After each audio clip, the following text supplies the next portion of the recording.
Avant de plonger dans cette histoire incroyable, pensez à vous abonner à la chaîne et à activer la cloche. Ici, chaque récit a quelque chose à dire, et vous ne voudrez pas en manquer un seul. Helena Whitmore habitait une maison blanche aux volets gris, posée au bord du lac Crescent, dans l'État de Washington. La bâtisse était ancienne, avec ses murs de bois patinés par le temps et son toit à pignons recouvert de lichen. C'était une demeure chargée d'histoire, héritée des grands-parents de Robert, son mari.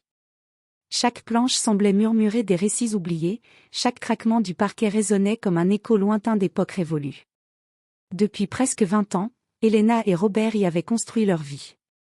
Une vie simple et rythmée par les gestes du quotidien. Le matin, le café que Robert préférait, toujours le même, un colombien au goût fort et légèrement fruité, fraîchement moulu. Les soirs, une promenade autour du lac, main dans la main, parfois silencieuse, parfois ponctuée d'éclats de rire étouffés.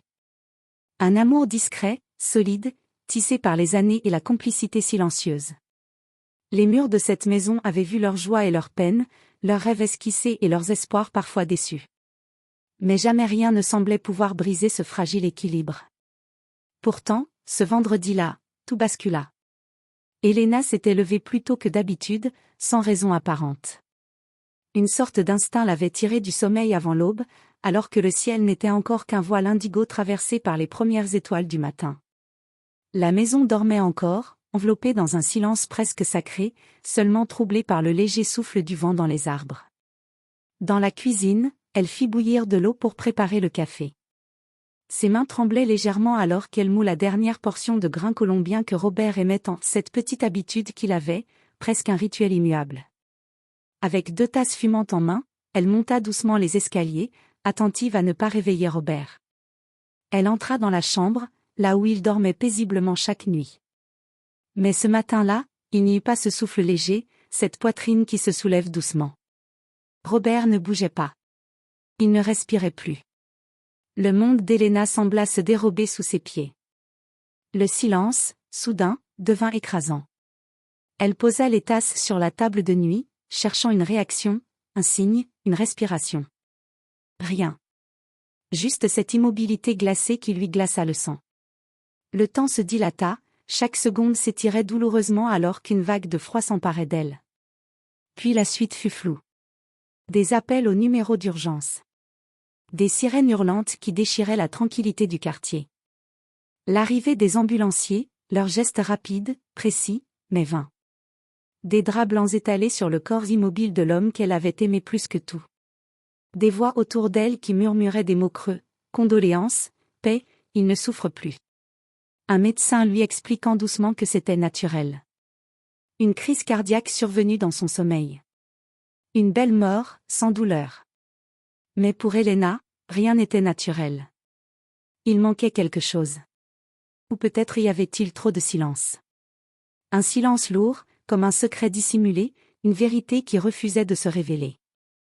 Et dans ce vide soudain, Helena sentit son monde basculer, sans qu'elle sache encore à quel point. Une semaine après l'enterrement, la maison semblait vide d'âme, figée dans une mélancolie étrange. Chaque pièce résonnait du manque. Les chaussures de Robert étaient toujours alignées près de la porte. Sa veste pendait encore au porte-manteau, comme si elle attendait qu'il vienne la saisir pour sa promenade du soir. Helena errait dans ce décor figé, incapable d'y respirer pleinement. Un matin, alors que la lumière grise de l'hiver filtrait à peine à travers les rideaux, elle prit une décision. Elle ne voulait pas rester dans une maison pleine de fantômes. Il fallait trier, ranger, effacer ce qui appartenait à un passé désormais inaccessible. Elle commença par le bureau de Robert, une pièce qu'elle respectait, presque religieusement. Un espace boisé, aux odeurs de cuir, de tabac froid et de papier. C'était là qu'il passait ses heures silencieuses, à lire, à écrire, à réfléchir. Les premiers tiroirs ne révélèrent que des choses ordinaires, dossiers fiscaux, papiers d'assurance, carnets de notes avec son écriture rigide. Mais un compartiment, au fond du 2e tiroir, attira son attention. Quelque chose sonnait creux sous la planche de bois. Elle passa sa main, tapota, puis glissa ses doigts sous une fente à peine visible. Un double fond. Elle resta immobile un instant, le cœur battant plus fort. Ce n'était pas une cachette anodine. Robert ne cachait jamais rien. Du moins, le croyait-elle. En soulevant la planche, elle découvrit un espace secret. Un creux sombre, dissimulé derrière les années de routine. Dans ce recoin oublié, gisait une boîte en fer gris, abîmée par le temps, rouillée aux jointures. Elle la saisit avec précaution. Elle était étonnamment lourde pour sa taille. Assise sur le tapis du bureau, les jambes repliées sous elle, Elena posa la boîte devant elle. Un frisson lui traversa le dos. Elle inspira profondément, et souleva le couvercle. À l'intérieur, un paquet de lettres liées par une ficelle fanée. Des photographies en noir et blanc, certaines déchirées ou floues, représentant Robert ou quelqu'un qui lui ressemblait, aux côtés de personnes inconnues, dans des lieux qu'elle ne reconnaissait pas. Une clé, gravée de la mention « First Horizon Bank coffre 172 » et un passeport américain, visiblement ancien. Elle ouvrit le passeport d'une main tremblante. Le nom indiqué, Richard Coleman. La photo? Celle de Robert. Plus jeune, le regard un peu plus dur, la mâchoire plus anguleuse. Mais c'était lui. Indiscutablement lui. Un vertige la saisit. Elle relut encore et encore ce nom. Richard Coleman. Pas Robert Whitmore. Sous les documents, glissés dans une enveloppe sans adresse, elle trouva une lettre unique, sur un papier jauni, plié en 4. Elle reconnut l'écriture de Robert immédiatement, droite, régulière, rigoureuse. Elle la déplia lentement, comme si elle redoutait de briser l'équilibre fragile du monde. Si tu lis ceci, alors je suis partie pour de bon. Je suis désolée. Tu ne savais pas tout. Je ne suis pas celui que tu crois. Pardon, Elena. Mais tu mérites la vérité. Les mots la frappèrent comme une gifle invisible. Elena resta figée, les doigts crispés sur le papier jauni, incapable de respirer normalement. Une part d'elle, celle qu'il aimait encore, celle qui voulait croire, hurlait que ce n'était pas possible. Que c'était une erreur, un malentendu, peut-être même une mauvaise blague. Cette boîte, ce passeport, cette lettre, il ne pouvait pas appartenir à son Robert. Mais la voix glaciale de la raison, implacable, insista. Robert, ou plutôt, Richard, lui avait menti. Pendant 20 ans.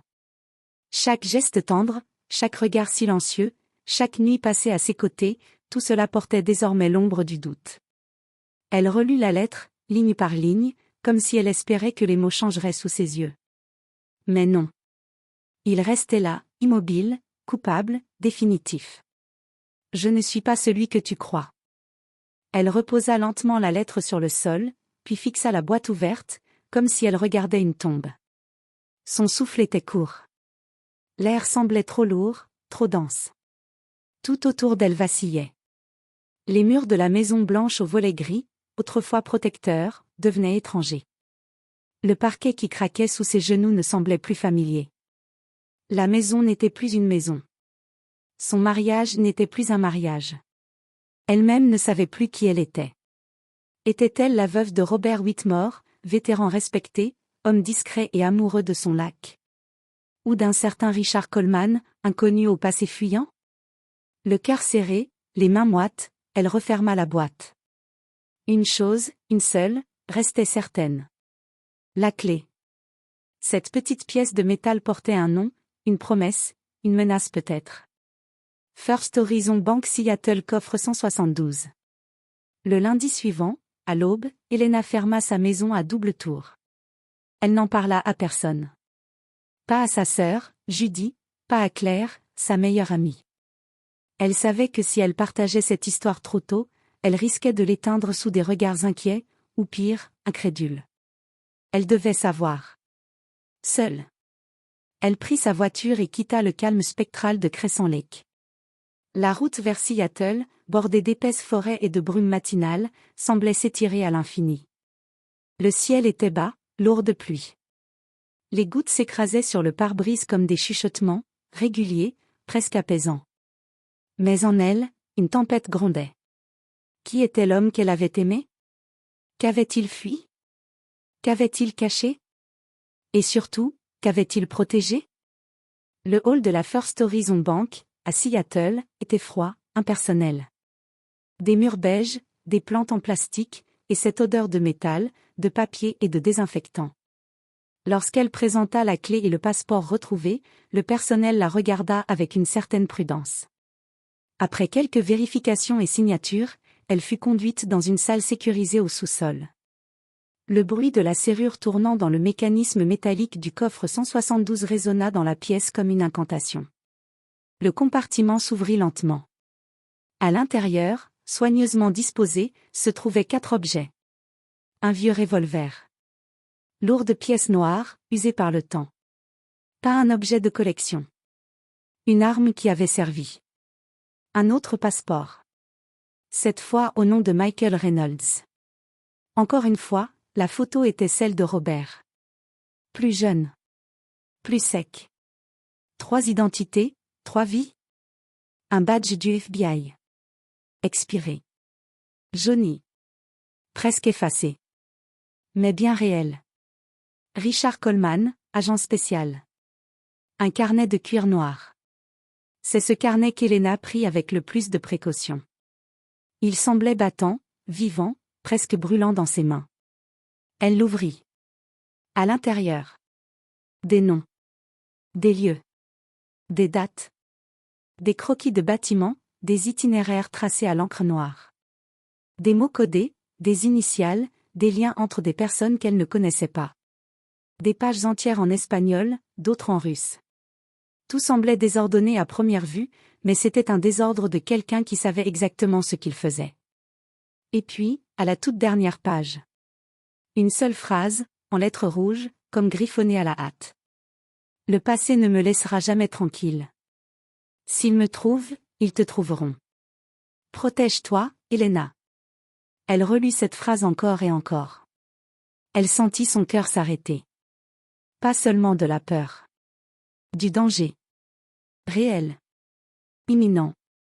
Robert n'avait pas seulement fui un passé.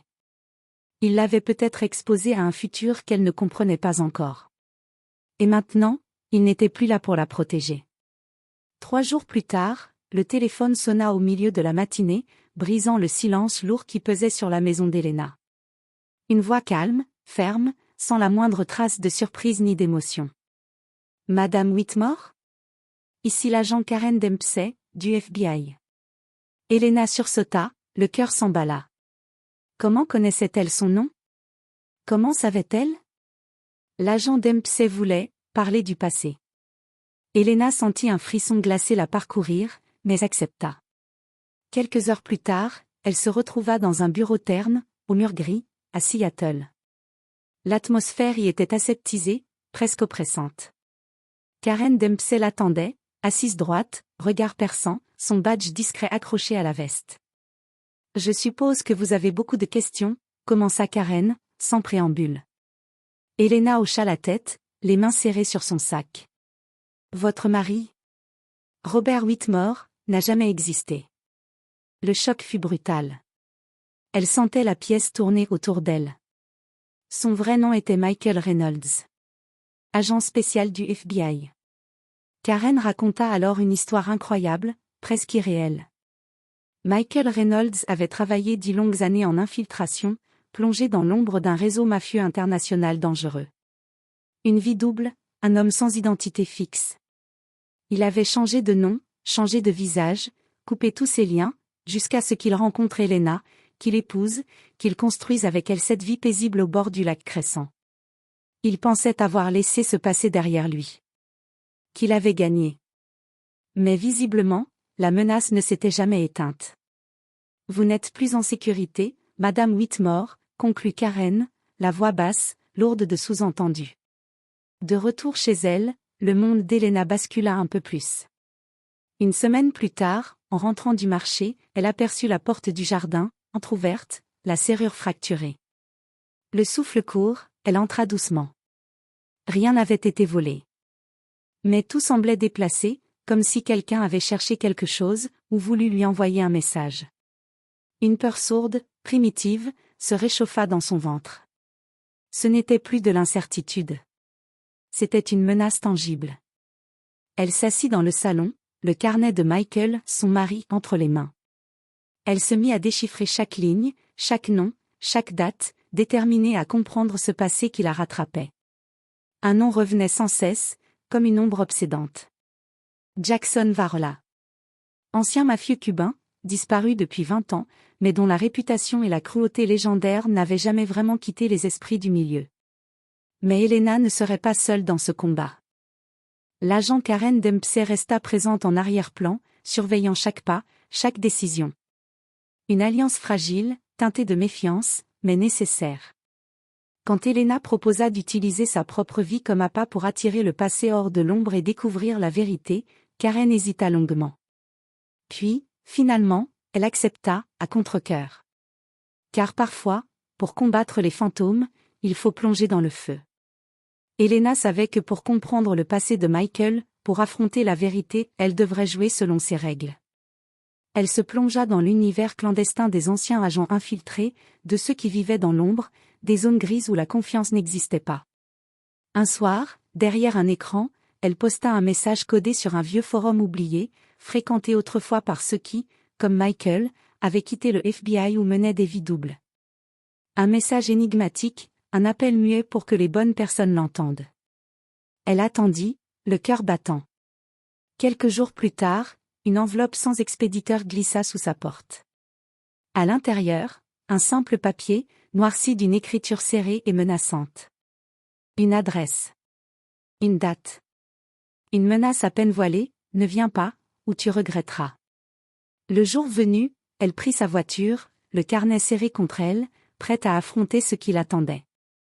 L'entrepôt désaffecté au bout d'une rue industrielle, balayé par le vent froid et chargé d'une odeur de rouille et de béton humide.